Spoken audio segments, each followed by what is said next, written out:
Diane James, the recently elected leader, 18 days ago, was she pushed or did she jump?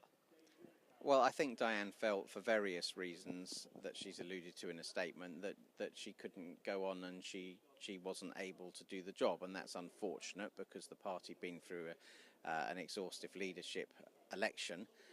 But it's by no means a disaster. We've got very good people. We'll have another leadership election. And I'm confident that we will elect someone who can take the party onwards and upwards.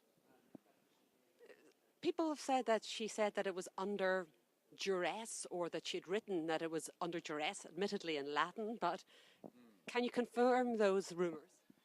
No, I have no primary information on that. What I do know is there was an impression during the campaign that Diane was something of a reluctant candidate. She didn't come along to the 12-party hustings, for instance, and she announced her leadership election quite late, her bid quite late, and there was little activity until quite a late stage.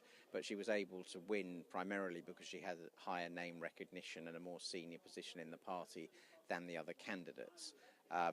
So I think that was a potential problem at the start, is did people kind of have to persuade her quite intensely before she put her name forward, and did the sort of trepidation and the reservations she had about standing in the first place really come into full focus immediately after she was elected? I mean, that must be the theory. She was a preferred choice, I believe, of Nigel Farage. Was there a rift that developed over Neil Hamilton being crowned leader of the UKIP in Wales? Well, I just think this is all kind of speculation and gossip, and I don't know. I mean, I'm determined to keep my eyes on the big prize for UKIP, which I would say to you is the most successful 21st century party in the whole of European politics. We had a big radical idea of Britain as a self-governing country once again outside the EU, and we've made it happen, or we're well on the way to making it happen. And our number one priority must be to keep the pressure on the British government and Theresa May to deliver a clean, swift Brexit, and I'm confident the new leader will help to do that. And who will that new leader be?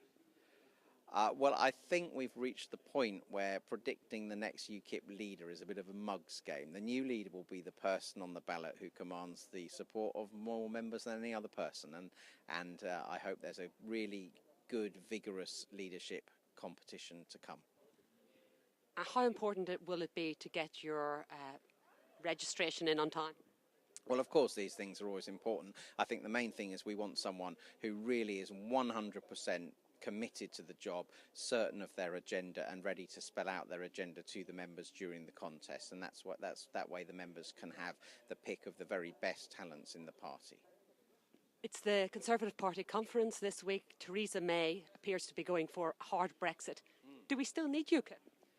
Well, as I'm standing here in the hemicycle of the European Parliament, you may glean that the United Kingdom is still inside the European Parliament. So UKIP's mission, the primary mission that set the party up, is to deliver us out of the European Union, and that hasn't happened yet. So definitely we need UKIP for that. But there's lots of other policy areas about the spending on foreign aid being out of control, for instance, about immigration still being out of control, and even outside the EU, is the government going to bring it down to sustainable levels? So there's lots of things that UKIP still have to offer the British public, and a good dose of common sense politics won't go amiss. So yes, we do still need UKIP. There's still a mission for the party.